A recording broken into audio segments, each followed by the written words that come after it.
everyone, welcome back to day 10 of the Papercraft Society Advent Calendar collaboration, which is hosted by Monika, aka Paper Mona, and we also have Denise from Little G Papercrafts in this group of collaborators bringing you fresh new projects every single morning using the Advent Calendar and its contents.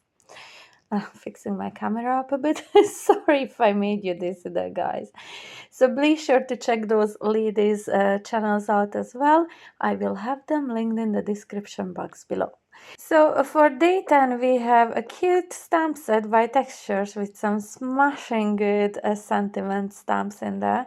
One of them that says happy birthday, the other one says best day ever. And I love the happy birthday one. It's surrounded by all this party confetti and stars, and that's the one I ended up using today.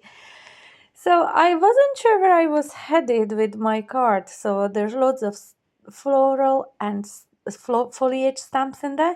So I decided my best option forward was just to stamp the florals and the foliage and the butterflies because I knew I was going to use those. Now, I just came home from a late night swimming, so I was in between going to bed and then getting up early to do this, or do this now and then I can have a little longer in bed in the morning, and then I decided to do it now. So I just went ahead and started to stamp the flowers, and I used pink. It was the picked raspberry, for the yellow mustard seed, for the purple wilted violet, and then for the foliage I'm using rustic wilderness. So real nice and bright colors in here. When I can decide what to do, I just find it that if I start stamping out all the different stamps in the stamp sets, or die cutting the with the dies that are in the die set and so on, it kind of inspires me then. And that's what happened in here. As I was stamping out this foliage, that one of those, the little one on the left hand side there on my paper or cardstock, reminded me of the stencil that we had in day 5. So that's what inspired me then to use that for a background. So I think it's just a good way to go forward. If you feel uninspired or you don't know, not sure what to do, where to go, just start stamping out these stamps and then it will lead you. That's what I do anyway. So I use the colors for the silhouette stamps, and for the outline stamps I decided to do some heat embossing. I use my anti-static powder bag on my cardstock, and then I stamped them out with embossing ink, and I used metallic rich gold embossing powder by Wow. And I'm just tidying up the stray little heat or embossing powder in there and just heat setting it. To color these in, I am going to use the same colors that I used for the stamping of the silhouette images. I will water those colors down a little bit. You'll see in a wee moment. Now in here I just, because I had everything out here, so me as well stamp my sentiment. So this one is the one that says happy birthday, surrounded by all the confetti and stars and just having a little party in there. So I am using the same embossing powder to stamp this out, and you can see it turn nice, lovely and shiny as I set it with my heat tool. Once that's done, I proceed just to fussy cut out all these images, all the foliage and the florals, butterflies that I stamped out, and I'm just using my small scissors to do that. These are not very complicated to cut out, so off camera I just go ahead and do this to all those images. And then I bring in my stencil from box number 5 in this year's advent calendar.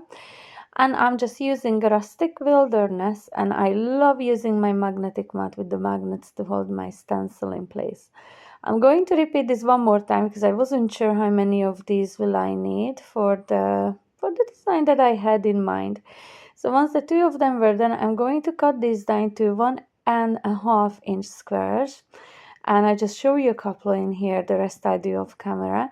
I am adding a bit of rustic wilderness, all the 4 edges in there, just to give it a little bit of a separation from the craft card stuck behind it. So from the craft card, I cut them down to squares that measure 1 3/4 by 1 3/4 of an inch.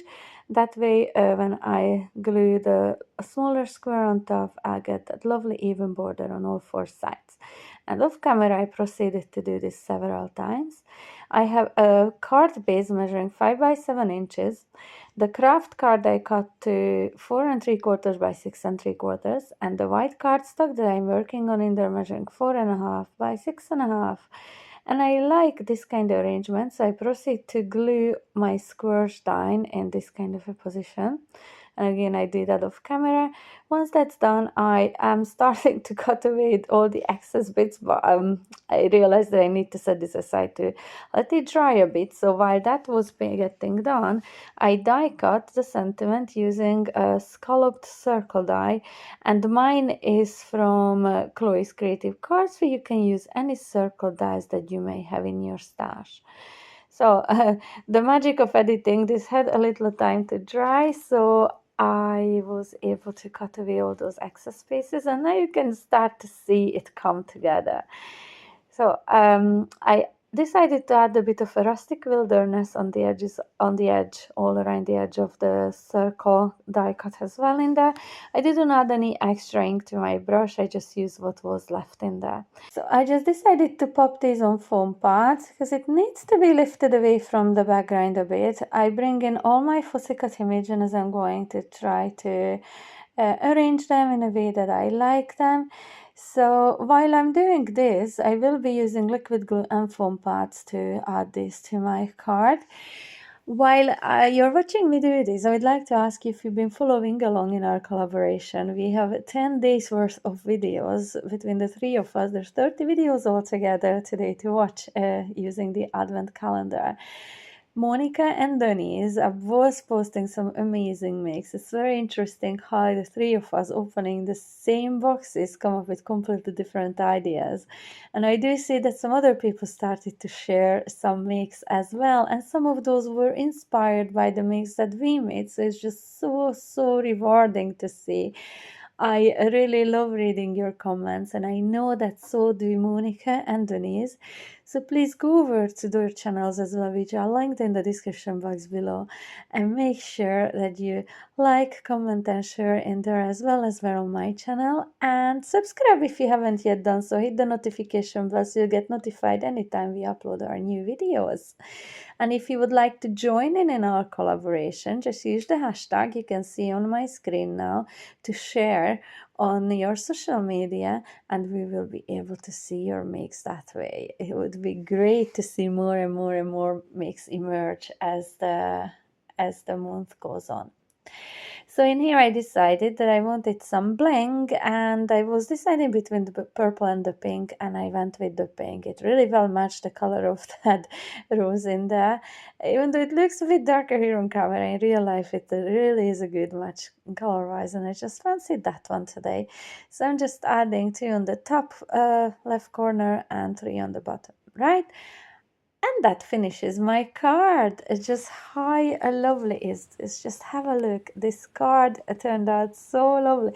To me, it's quite, oh, dare I say, clean and simple. Well, compared to my usual style anyway. I know to a lot of people this wouldn't be a clean and simple, but I would class it as clean and simple for me. What do you think, guys? Do you let me know in the comment section below, and make sure to check back tomorrow morning when I come back with day number 11 of this year's Papercraft Society Advent Calendar.